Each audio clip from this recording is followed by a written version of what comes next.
gathering with us in WB News program, which will provide to you the real news and which is taken factually and actually, either in international and nation. I will accompany you about 5 minutes with many kind of information. Well, let's begin the news today. The provincial government applied to the company to grant dismiss employee right. Jakarta, Kompas.com. Head of South Jakarta City Manpower and Transmigrasi Office Sudrajat hopes the company will give right to employees who have been terminated. Thousands of employees in South Jakarta have become victims of layoff due to the COVID pandemic. If they dismiss or lay off workers, please give them their right. Why do I say that? Because someone reported to me their wages were not given, said Sudrajat when contacted in Jakarta. He hopes that all employees affected by layoff get a free employment card to receive training from government to find other job. The second, 165 doctors died in COVID-19. Beware of surges after long holiday. Jakarta, the corona COVID-19 virus continue to plague Jakarta, Indonesia. The number of people infected with COVID-19 continues to increase every day. Likewise, many doctors who treat corona patients have also been infected and died. A survey by the Indonesian Doctor Association (IDI) mitigation team said there were 165 doctors died as a result of being infected with COVID-19. Here are a total of 165 doctors who died as a result of being infected with COVID-19. 9 dentists, 82 general practitioners, 68 medical specialists, 2 residents. Third, the students returned to study on campus during pandemic. The Ministry of Education and Culture has allowed the campus to open starting January 2021. However, a number of students admit that they were still uncertain about the decision to turn to study face-to-face. Naila, Venus University student Jakarta would like to take face-to-face lecture if the campus decides to do so. He himself has never been to campus because he was just studying in the middle of a pandemic. Farha decided to continue studying online to remotely even though the campus, namely Airlangga University, Surabaya, opened face-to-face lecture. For information, previously the Director General of Higher Education, Kemendikbud, Mijams, said that lecture activities on campus would be carried out alternately. Each class can only accommodate 25 students and the rest attend via video conferencing. Students from out of town are required to do a swab or rapid test before taking face-to-face lecture. If this is not possible, students are asked to isolate themselves for up to 14 days. And now we are connected with Khoerunnisa at Kampus Politeknik Kesehatan Bandung. Okay, thank you to the news anchor. Now I'm on the spot and I will interview some citizens about response a year after the COVID-19 outbreak. Here, I'm with a student from Poltekkes Kemenkes Bandung, Medical Laboratory Technology major.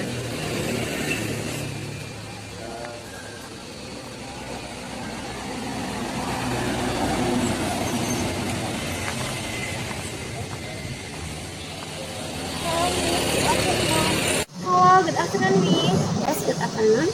Sorry for disturbing you. I'm Khoerunnisa from WB News. Now, may I ask you about your response as medical student about your college life during the pandemic? In my opinion, my college life during the COVID-19 pandemic is less effective because for medical students themselves, we need a lot of intense direct practice. During the COVID-19 pandemic, the schedule was limited and some part of online practicums. How do you feel about lecture systems during the pandemic? Honestly, I feel a little bit confused and a little bit stressed. I think it is because there are many tasks that need a lot of time to do, difficultly understanding about online lectures, especially about online practicums, and cannot meet with friends, so cannot discuss about our college life. I think some competency was downgraded because of it. I know it was difficult, and I hope you can enjoy your life college until the pandemic is over. So thank you for your time. See you. You're welcome. See you soon. Now, I want to know the other side as a citizen.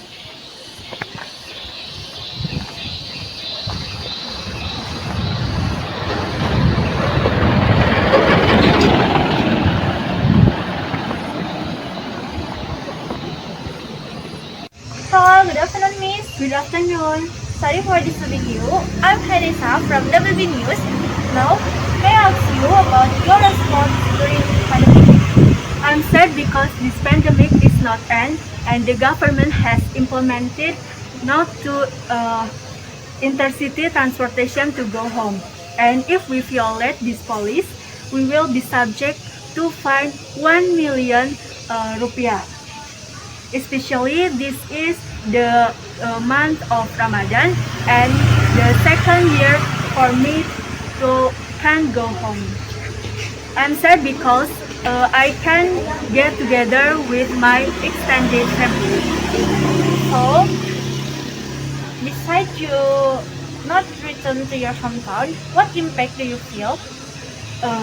Apart from not being able to return home, the impact that I feel because this pandemic is the economic decline and decreased income, and many of my friends lost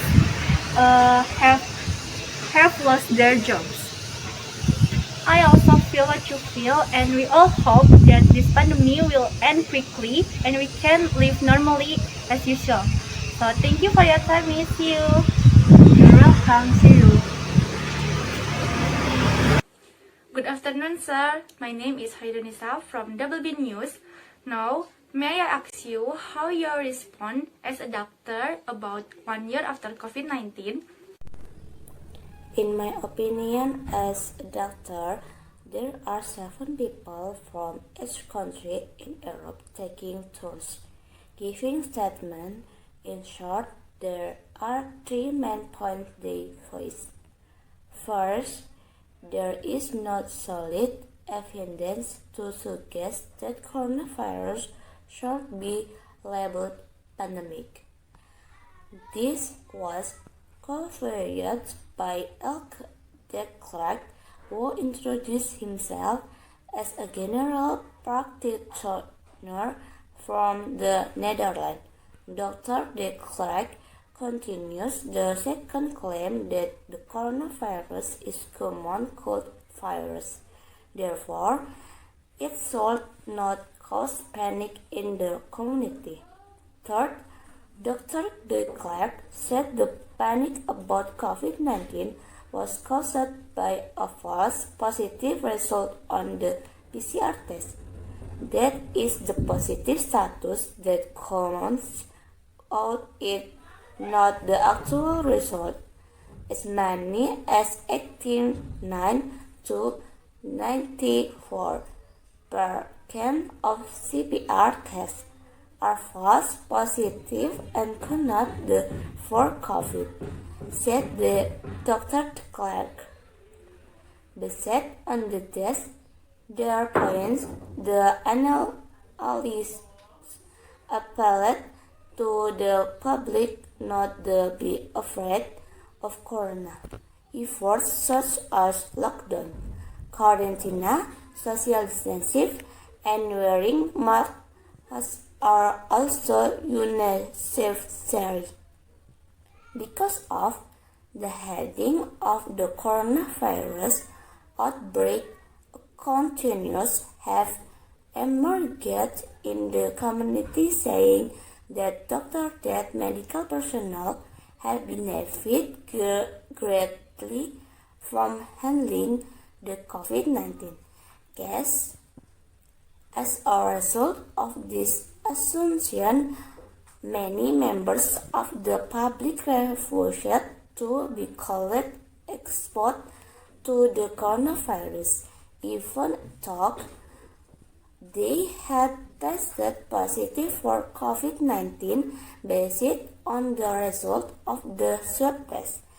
In fact, according to the admission of the head of the COVID-19 Patient Management Task Force, Hidayatulloh, of the Smart Pamekasan Regional Hospital, there were several positive COVID-19 patients who refused to be isolated in the hospital. Apart from refusing to be isolated, there were patients who immediately became angry when they tested positive for COVID-19. They actually accused the coronavirus of being a doctor's project to reap profit. Chairperson of the Indonesia Doctor Association, Dame Muhammad Fakih, deeply regretted that there were patients who refused to be isolated when they tested positive for the swab test, and the accusation that corona as a doctor's project. Then referred in this like that illustrate that there are still many people who do not really understand COVID-19. In addition, the many hoax about the coronavirus or COVID-19 also exacerbated the situation. They said it was a joint task to continue to educate the public regarding all things about this coronavirus. According to him, that person that the coronavirus is called a doctor project is many baseless and could not be carried out. Keep adhered to healthy protocol, stay healthy, and stay at home. We also know how difficult to be a doctor and health worker in this pandemic, and we also hope that this pandemic will over quickly. Okay, thank you for your time, sir. See you. Okay, you're welcome. See you. That's all the interview. I return to the studio. Thank you to Khoerunnisa has report about that. Well, viewers, that's all the news. May it's useful for your viewers. Thank you next time with Double B News.